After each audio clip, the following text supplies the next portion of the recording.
Assalamualaikum warahmatullahi wabarakatuh.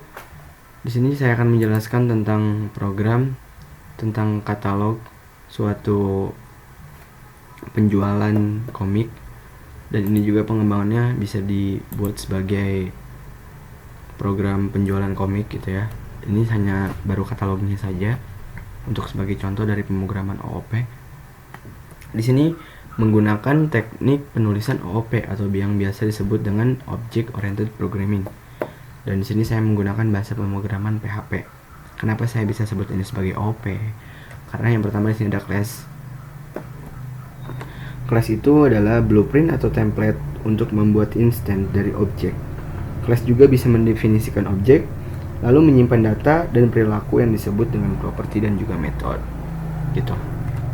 Jadi di sini kita punya properti, kita menggunakan public.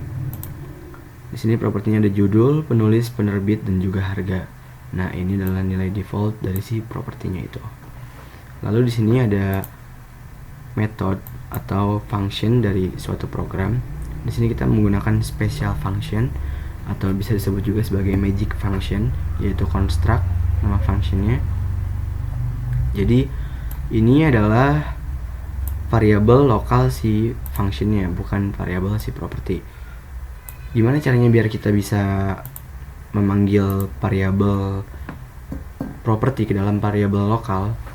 Itu kita menggunakan script ini, $dis tanda panah judul sama dengan judul judul doang.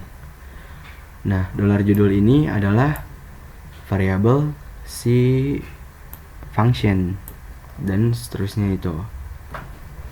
Lalu di sini juga kita ada public function. Kita menggunakan getLabel, di mana getLabel ini adalah mengembalikan nilai dari si objek ini, gitu. Lalu di sini ada objeknya. Kita membuat suatu objek yang saya namai sebagai produk 1, dan isinya itu adalah sinkronisasikan dengan judulnya Naruto, penulisnya Masashi Kishimoto, penerbitnya Shonen Jump, dan harganya sama dengan 30.000. Nah, lalu yang kedua itu ada produknya Shinchan, nama judulnya, terus penulisnya unknown karena saya tidak tahu penulisnya siapa. Lalu ada juga penerbitnya, saya tidak tahu penerbitnya namanya siapa, maka saya tuliskan saja nama negaranya. Lalu yang terakhir ada harganya itu 25.000. Nah, di bagian terakhir ini ada Eho Comic. Ini untuk menampilkan tulisan si komik ini. Lalu juga titik ini sebagai sebagai penyambung, mungkin ya, penyambung, bisa disebut juga sebagai penyambung.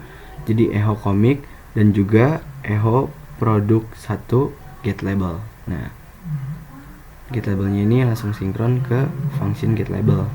Begitupun juga yang ini. Jika ada yang bertanya kenapa tidak ada kurung tutup dari si PHP-nya, karena jika kita menggunakan hanya satu bahasa pemrograman atau hanya menggunakan bahasa pemrograman PHP di dalam suatu script, itu bisa tidak menggunakan kurung tutup PHP-nya. Opsional sih sebetulnya. Lalu coba kita jalankan di sini. Nah, hasilnya seperti ini. Seperti itu penjelasan dari saya, kurang dan lebihnya mohon dimaafkan. Wabillahi taufiq wal hidayah. Wassalamualaikum warahmatullahi wabarakatuh.